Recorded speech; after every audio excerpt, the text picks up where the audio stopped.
Alhamdulillah nahmaduhu wa nasta'inuhu wa na'udzu min syururi anfusina wa min sayyiati a'malina. May yahdihillahu fala mudilla lahu wa may yudlil fala hadiya lahu. Asyhadu an la ilaha illallah wahdahu la syarika lahu wa asyhadu anna Muhammadan abduhu wa rasuluh. Allahumma shalli ala Muhammad wa ala alihi wa sahbihi wa man tabi'ahum bi ihsan ila yaumil din.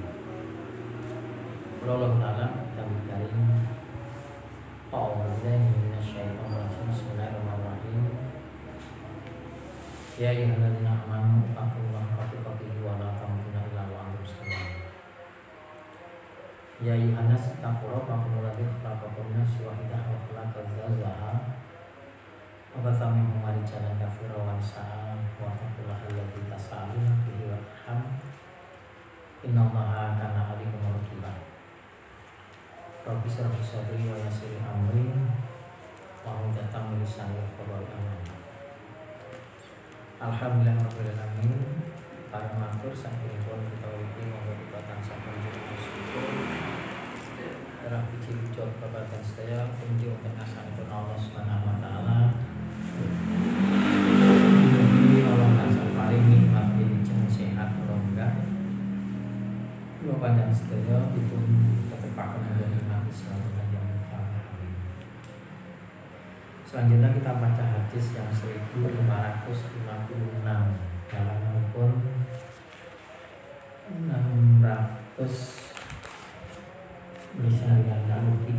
adalah hadis yang 1556. Hadis saking panjenengan An Abi Darda radhiyallahu anhu. Mungkin Allah paring itu dumateng Abu Darda. Ani Nabi sallallahu alaihi wasallam, pilih Nabi sallallahu alaihi wasallam. Man radda an irti ahihi bil ghaib waradallahu an wajhina yaumal qiyamah. Akhrajahu Tirmidzi wa hasanuhu, dan Imam Tirmidzi menghasankan. Hadis menika hasan, kategorikan hasan. Hadis ini berisi tentang keutamaan bagi orang-orang yang menjaga kehormatan kaum muslimin yang dilecehkan tatkala ia tidak berada di dalam majelis tersebut. Menjaga kehormatan kaum muslimin adalah merupakan bagian dari amar ma'ruf nahi munkar, dan ini sampun kita lihat. Demikian penjelasan nomor 2. Nomor 3, telah diriwayatkan sebuah hadis sahih yang menerangkan ancaman orang-orang yang mendengar saudaranya dihinakan, kemudian ia diam, padahal ia mampu untuk membela saudaranya. Saudara seiman ini disebutkan di dalam Sunan Abu Dawud dari hadis Jabir dan Abdullah. Mereka berdua berkata, Rasulullah bersabda, ma min muslimin yahdulu imra'an musliman fi maudi'i tuntahaku fihi hurmatuhu. Tidaklah seorang muslim, mamin muslimun pun, tidak ada seorang muslimun pun, ngantek pun itu ya dulu imra'an musliman, yang membiarkan saudaranya terhina fi maudi'i tuntahaku, di suatu tempat yang dilecehkan, fi hurmatuhu, yaitu kehormatannya. Pada tempat itu wayang tangkisu min irdihi, illa melainkan khadallahullahu, Allah akan menghinakannya fi mautini yuhibbu fihi nasratahu, di waktu ia butuh terhadap seorang yang dapat menolongnya. Dan disebutkan pula di dalam sebuah hadis Nabi Muhammad SAW bahwa Nabi SAW bersabda, innal mustami'a lil gibati ahadil munggota bina, sesungguhnya orang yang mendengarkan saudaranya digibah, ligibati ahadun, adalah sama dengan seorang yang menggibah. Barang siapa menghadiri sebuah majelis gibah, wajiblah atasnya tiga perkara. Satu, menjaga kehormatan saudaranya semuslim. Yang kedua, berpindah dari majelis tersebut. Yang ketiga, mengingkari hal itu dengan hati. Ini sama dengan dasarnya kalau ini manroh amin kumun karo ini panggil biyatihi wa ilam yastati bilisani wa ilam yastati biqalbihi, namun itu adalah selemah-lemahnya iman. Masalah kehormatan ini bukan masalah enteng, Pak. Masalah kehormatan manusia itu masalah pokok setelah yaitu tauhid dan persatuan dan perdamaian. Karena Rasulullah SAW menika wau wonten kitab Bulughul Maram bab 16 bab kedoliman. Di sana bab kedoliman Rasulullah hadis saking Ibnu Umar. Ini pakai bahasa saya. Rasulullah SAW nalikani zaman semono kuna tahadza, kami berbincang-bincang anil haji.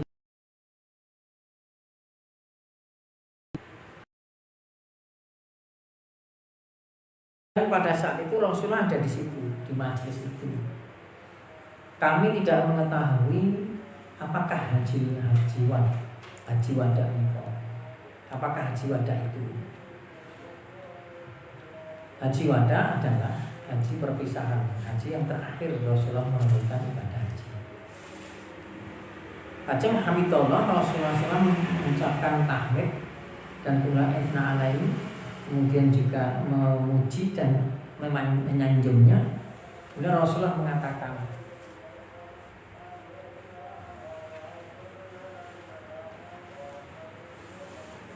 wama ba'athallah, tidaklah Allah itu mengutus untuk nabi, baik dari Nabi Nuh hingga seluruh para nabi, ila ba'di, juga nabi sesudahnya, yaitu sesudahnya Nabi Nuh dan seterusnya, sadarnya nabi sampai Nabi SAW, illa andarahu umatuhu yakhruju dajjal,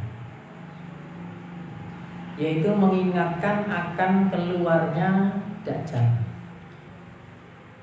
Layak fa'alin, dan orang samar berita tentang keluarnya Dajjal itu. Juga demikian, Dajjal itu tidak samar keluarnya, bahwa nubuah Rasulullah bahwa besok Dajjal itu akan keluar. Itu berita itu hadisnya sahih, berita itu valid. Rasulullah mengatakan juga ciri-ciri Dajjal itu juga valid, samar tidak samar, yaitu laisa awara Allaha harama alaikum, sungguhnya Allah telah mengharamkan atas kalian tentang darah kalian, mengharamkan atas kalian harta kalian, mengharamkan atas kalian kehormatan kalian. Apakah aku sudah menyampaikan tentang perkara ini? Kajeng sahabat menyatakan, sampun Rasulullah, sampun. Dan Ishak saksikan, ya Allah saksikan. Sampai talasan Rasulullah mengatakan saksikan ini kepada Allah itu 3 kali. Saksikan. Maka jangan ada kufar ba'da iman. Jangan ada besok itu sesudahku kafir setelah beriman. Karena besok itu akan ada satu manusia memenggal manusia yang lain. Maka jagalah tentang kehormatannya. Terus hadis menika hadis nubuwah. Hadis nubuwah, hadis yang memberikan pengertian kepada kita besok akan terjadi. Sehingga Rasulullah mewanti-wanti. Dene besok Rasulullah meneling ini kan masalah negatif. Jadi masalah penting, masalah serius sampai Rasulullah berpesan. Demikian juga harus kita pahami, sekali lagi harus saya ingatkan, ketika bicara tentang yang akan datang, itu Rasulullah bukan sebuah ramalan. Nek dukun meramal, mulai informasi dari langit, mereka kabar-kabar itu sok-sok bener, sok-sok orang, ini jangan dipercaya. Umpamane bener ya semen bener kan. Jadi kita harus yakin kepada Allah.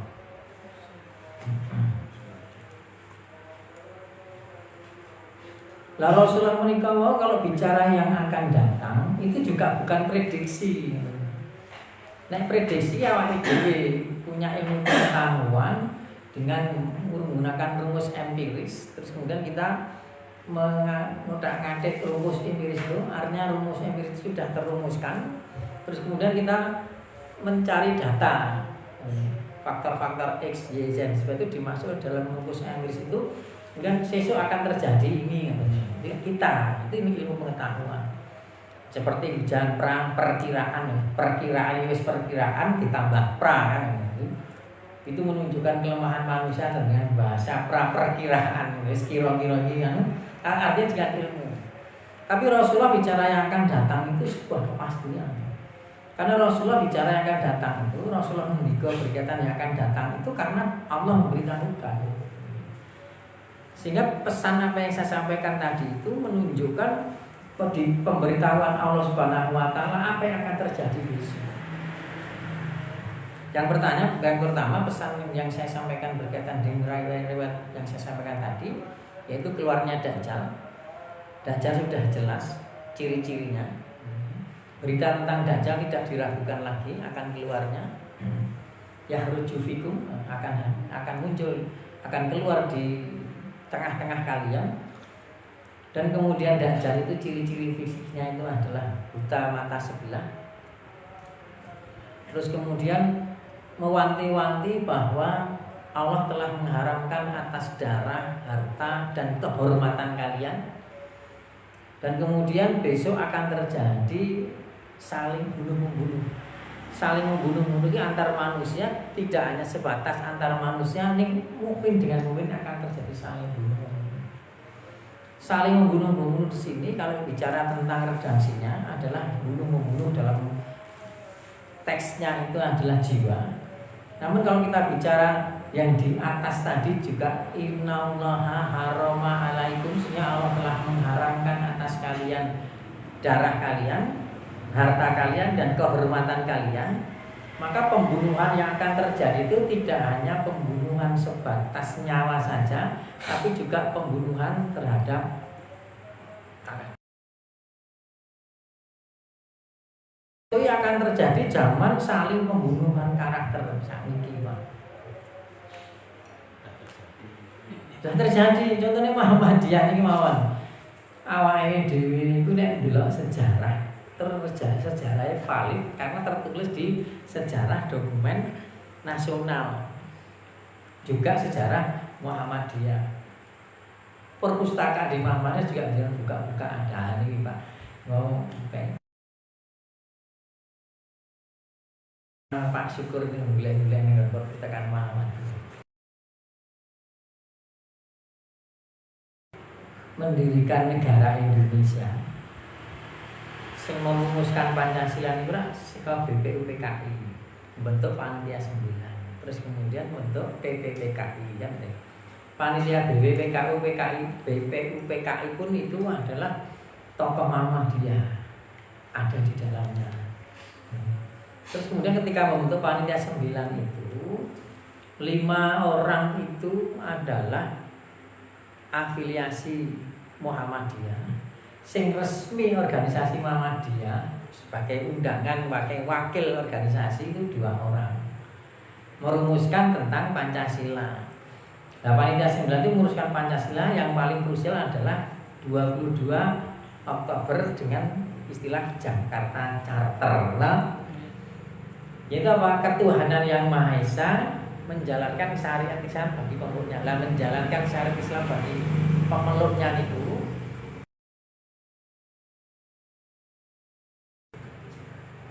berhari-hari, Pak.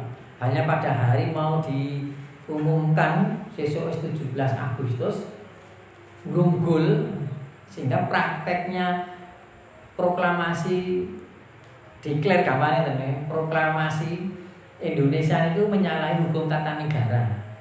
Kudune negara itu kan harus ada undang-undang dulu, pembukaan ya. Undang-undang ada wilayah, ada rakyat, anak dan negara yang mengakui kan terus proklamasi kan katanya. Nah Indonesia langsung proklamasi, perangkat softwarenya rumeneng gitu. Penting proklamasi gitu. Tapi yang menjadi kuat negara Indonesia sah sebagai negara karena jan kuwale undang-undangnya rumeneng wis proklamasi itu karena pengakuan dari negara yang lain itu kabeh do mengakui lah ini kabeh do kalah. Luar musuh terutama negara Timur Tengah yang pertama kali mengakui adalah Palestina. Terus kemudian Mesir kan gitu nih. Arab Saudi malah keri mah. Keren-keren gitu nih. Amerika tambah dan yang kan tambah keren-keren ngawede malah nyanjung-nyanjung Amerika. Kebalik-balik gitu nih. Malah dadi melu perdamaian anggota perdamaian rambut tuning gitu. Bayar bisa. Bayar bisa. Nanti ora bayar. Bali nah niku. Itu yang merumuskan Pancasila pembukaan UUD 45 karena apa? Rumusan Pancasila yang otentik dan kesekian itu ada pada pembukaan UUD 45. Cah sekolah saya ini ora ngerti bae apa dhisik pelajarane ora nek PMP. Ora nek ganti nek kula dhisik nek PMP lho, Mas. Nek sejarah ya nek diajari kaya ngono niku. Atine nglothok nek cah saiki wis ora hafal niku. Otentik dan bahasa otentik dan kesekian zaman dhisik itu viral gitu. Itu ada pada pembukaan UUD 45. Wes sing merumuskan negara niku Muhammadiyah. 5 lho, Pak. Terus kemudian pergantian Muhammadiyah selalu andil.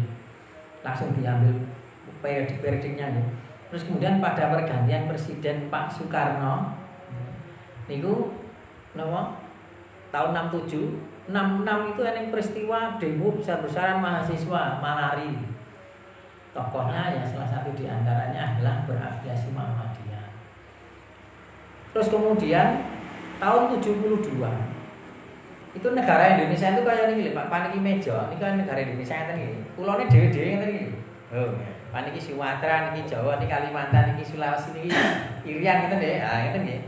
Niku pulone dhewe-dhewe, Pak. Nah, sebelum ada tahun 72 oleh Insinyur Juanda yang kemarin baru diangkat menjadi pahlawan tahun 2025. Itu batas wilayah negara Indonesia Kalimantan ini dhewe. Semene iki to. Dari sini diambil batas. Nah, ini. Iki laute sak mene, Pak. Iki 12 mil. Jadi pamane wong Amerika metu kene oleh ini laut internasional iki. Karena gur semene lho jek ning celah ini. Oh, ngeten. Kalau Jawa ya cek ini. Tapi ini tidak ada protes sama sekali, tidak ada komentar sama sekali. Jamaah Islamiyah juga ini sing ngaji kali kula sudah bayat, saya mengatakan bayat apa ini dengan dalil-dalil dan sebagainya. Ya ora. Sing dadi masalah nek untuk kudune ra ngaji lah ya ini cek ngaji gitu. Berarti kan permasalahan ini tidak masalah dan di pemahaman dia berarti ada yang masalah. Jadi kemudian karakter Assisi Nation bahkan tidak hanya karakter Assisi Nation saja, hubungan jiwa. Hanya masalah-masalah sepele, hanyalah masalah-masalah bukan masalah-masalah prinsip. Artinya apa? Kehormatan manusia itu sudah tidak diperhatikan lagi. Padahal itu wanti-wantinya Rasulullah SAW. Selain itu wanti-wantinya Rasulullah SAW juga hadis berkaitan dengan dakwahnya Rasulullah memerintahkan kepada Muadz bin Jabal kepada negeri Yaman untuk dakwah di daerah negeri Yaman. Yang mana daerah negeri Yaman itu adalah pada saat konteks nya Mu'adz bin Jabal diperintahkan Rasulullah dakwah ke sana, kuwi cara-carane tanah kosong.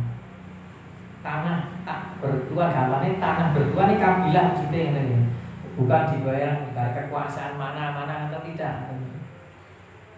Apa yang diperintahkan oleh Rasulullah intinya saja, yaitu pahamkan dia tentang kalimat la ilaha illallah. Setelah dia paham, yang paling digarisbawahi setelah dia paham, karena hadis redaksinya wa in aqtahu, dan jika mereka sudah paham, sudah taat, atau di dalam redaksi yang lain jika mereka sudah mengerti, mengenal, maka ajarkan mereka ajarkan mereka tentang wajibnya sholat 5 waktu. Ketika mereka sudah taat ini, sudah paham tentang sholat 5 waktu, maka beritahukanlah mereka tentang sedekah. Kalau ini sudah paham, sudah mengerti, maka ajarkan mereka tentang penjagaan terhadap harkat, martabat, darah manusia tadi. Sedekah. Maka setelah itu jagalah harta dan seterusnya. Artinya sama dengan pesannya Rasulullah mewanti-wanti besok apa yang terjadi dan perintahnya. Artinya kita kan bicara tentang kehormatan di hadis ini. Ternyata begitu pentingnya kehormatan manusia menikah sehingga Rasulullah harus mewanti-wanti, dan Rasulullah juga harus memberikan satu komentar bahwa kehormatan harus dijaga. 5 poin Mu'adz bin Jabal yang diperintahkan Rasulullah menikah. Siapa yang harus menjaga kehormatan manusia? Secara hakiki yang menjaga adalah syariat Allah, lewat Allah menjadikan syariat. Tetapi dalam prakteknya, praktek realnya, kan kadang-kadang ada geser manusia itu, ada geser, ada persoalan dan sebagainya. Nah, yang melindungi kehormatan satu dengan yang lain apa? Kan undang-undang. Yang lebih siapa? Kan aturan di sini apa? Negara. Jadi begitu pentingnya sebuah kehormatan sampai harus Allah Subhanahu wa taala dalam konteks Mu'adz bin Jabal itu untuk melindungi hak-hak asasi warga negara itu, hak asasi manusia itu harus dengan mendirikan sebuah negara. Harus lewat negara. Artinya negara di sana punya ada kekuasaan ini. Ini orang yang kekuasaan nanti antara manusia dan dengan yang lainnya bebas. Contoh kehormatan jenengan misalkan dilecehkan, kafir misalkan. Siapa yang membela tentang kalimat kita ketika hidup kafir? Nek mau hidup kafir kan ra terima, Pak. Dan kita kan tersinggung. Nek ate rasa singgung kan lucu kan itu. Tindak-tindak itu. Oh, kafir kok biasa. Mane ahli kita dasar munafik kan kudune nesu kan. Kita nek masalah bisa memperau nafsu, itu kan kita memang di agama harus bisa mengendalikan itu, tapi jiwa sing ora terima kan harus ada. Karena itu pelecehan, bukan masalah kita minta dihargai, tidak. Bukan masalah kita minta dihormati, tidak. Karena di sana ada pelecehan. Tidak boleh ada pelecehan manusia atas manusia dengan cara penghinaan itu. Nah, siapa yang undang-undang Pak? Makanya di Indonesia ini undang-undang berkaitan dengan ITE ini. Fitnah, betapa boleh undang-undang ini, fitnah, bullying, nah itu kan bisa dipidanakan.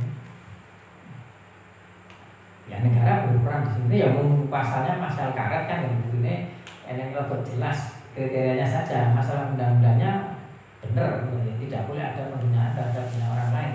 Hanya di Indonesia kriterianya perlu diperjelas saja. Karena akhirnya gandeng undang-undang itu kriteria tidak jelas, ya kasus ijazah palsu itu wah rarang-rarang ngoten ya. Ijazah itu benar palsu, kalau orang palsu sing dikunjara mergo nuduh. Kok bisa nuduh palsu ya ngerti hasil, ngerti kok bisa dikandangkan nuduh kan, buktikan dulu baru dikatakan dia nuduh kan gitu. Nah, masalahnya logikanya sederhana sebenarnya. Ini kan ruwet ya karena pasalnya bisa betul-betul kriterianya jelas ya. Dari sini kujoro sapa benar kan. Itulah manusia. Nah, sekali lagi kalau kita bicara kehormatan di situ penting Pak. Sehingga apa? Sampai Rasulullah berkaitan penjagaan kehormatan itu Jangan ada sampai besok mau kafir setelah beriman. Artinya sangat potensial mudah kita terjatuh kekafiran hanya karena kehormatan. Bisa jadi walaupun kita tidak bisa memonis juga, kita tidak boleh memonis ini. Ada ngarani wong itu kan biasanya karena sombong. Nah, ini kan masalah sombong termasuk. Sombong itu kan layak terjana min qalbihi. Di dalam hatinya sekolah tadarruf. Kibir. Orang bakal lebih ning duwe ning layak terjana kan tidak masuk surga. Sombong. Meremehkan manusia, apalagi ini meremehkan terhadap kehormatan manusia sampai kepada karakter esensi, bahkan pembunuhan. Bukan saja melecehkan, tapi pembunuhan yang membunuh itu dipindah santai-santai, harga dirinya sudah tidak ada, kamu kok tidak seperti itu katanya. Ataupun nyawanya yang terbunuh, masalah.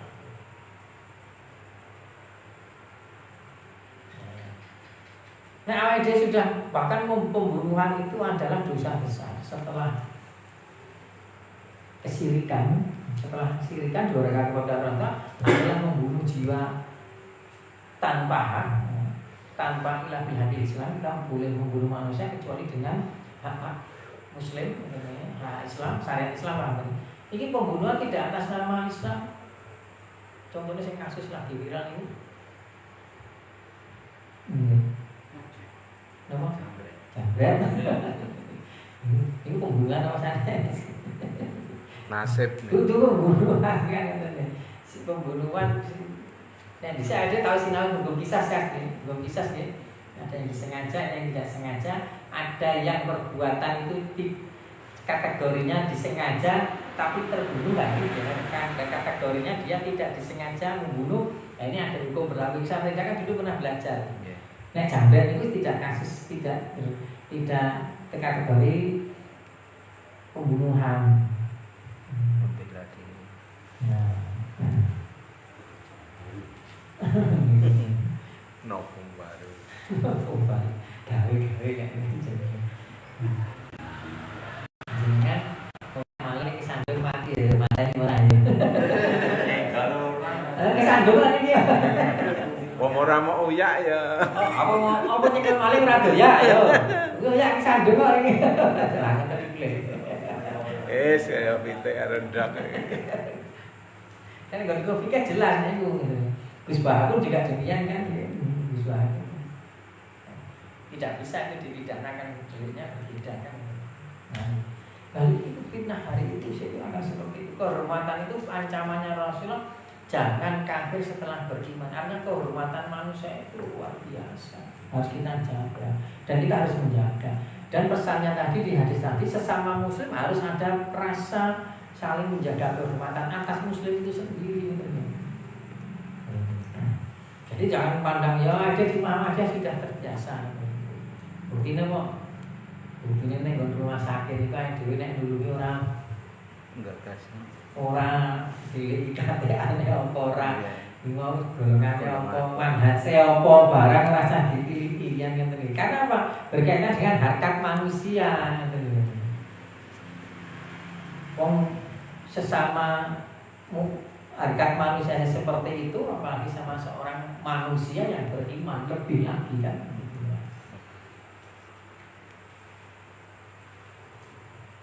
Azilatil al-kafir, azilatil al-mu'min kan seperti itu. Lepok ya bulan ya apa.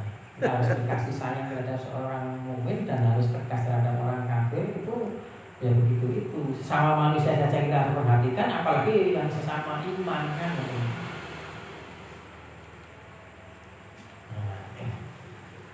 Kehormatan itu kenapa nenek di ya soal itu tengah-tengah itu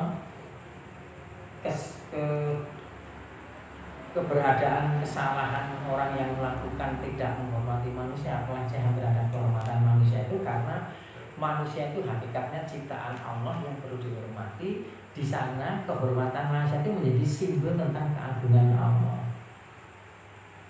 Nek sudah simbol jadi simbol keagungan Allah kan esensi Pak. Rububiyah, uluhiyah, asma wa sifat kan gitu. Itu esensi banget sehingga dosa besarnya terhadap pelecehan kehormatan manusia itu diidentikan dengan tidak mengadukan kepada Allah Subhanahu wa taala. Jika kita tidak menghormati manusia, sehingga kita menghormati manusia itu adalah panggilan hati yang paling dalam secara manusia. Kita punya kewajiban untuk menghormati. Selain itu diperintahkan Allah menjadi wajib menghormati manusia. Tapi sangat esensi panggilan hati kita karena sesama manusia kudu wong-wong kadang. Itu masalah kehormatan yang di dalam hadis mutawal kesukaan kami. Di barang siapa yang menolak gangguan terhadap kehormatan saudaranya dengan tidak diketahuinya, insyaallah Allah tolak daripada sampai Allah memberikan ancaman di dalam hadis ini.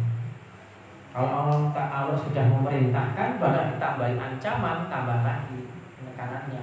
Memang menjaga kehormatan terhadap manusia itu adalah hak-hak yang paling esensi terhadap keberadaan manusia. Maka harus kita jaga. Kalau manusia harus kita jaga. Enggak akan mesti harus kita jaga. Tidak bisa. Ancaman yang paling berat adalah kufar ba'dal iman. Ba'dal iman. Hadis berikutnya, Wali Ahmad min haditsin Asma binti Yazid. Nah, dari Ahmad hadis Asma binti Yazid ya seperti itu juga. Dari Abu Darda kan. Ini dari Asma binti Yazid yang diriwayatkan oleh Ahmad. Nawawi Imam Tirmizi. Hadisnya hasan. Hadis berikutnya An Abi Hurairah qala Rasulullah SAW mana kasab sadaqatun min mal wa ma zadallahu abdan bi afwin illa izah wa ma tawada'a a'adul lillah illa rafa'ahu Allahu ta'ala akhrajahu Muslim. Ini panjangipun Abu Hurairah, yaitu Rasulullah bersabda, tiada sedekah dengan harta itu akan mengurangi harta seseorang. Tidaklah Allah menambah bagi seorang hamba dengan maaf kecuali kemuliaan. Dan tidaklah seorang bersikap tawadhu kepada Allah, melainkan Allah akan mengangkat derajatnya. Dalam hadis ini terdapat 3 hikmah, yaitu tidaklah sedekah dengan harta itu akan mengurangi harta seseorang.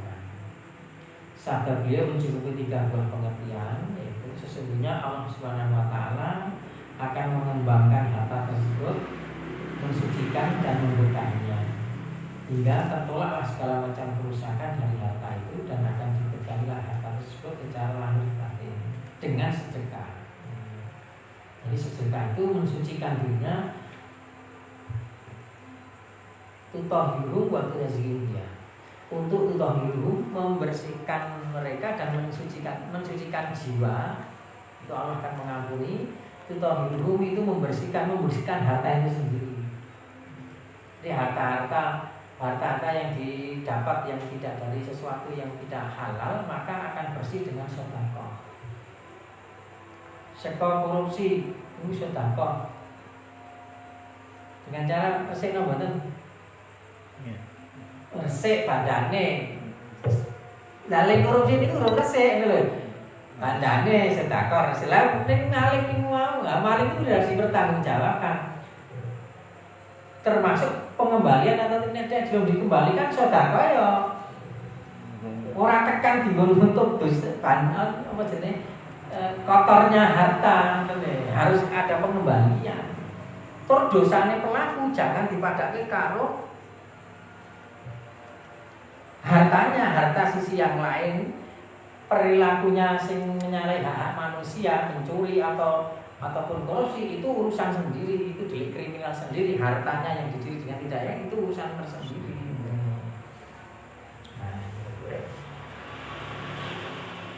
Soalnya di desa negara rakyat kudu minta maaf satu-satu dan mensucikan jiwa. Mensucikan jiwa itu pasti bagaimana? Maksudnya itu kalau itu malah jadi nggak pernah tergolong dan kira-kira Suprono kula nggih pangsa. Assalamualaikum warahmatullahi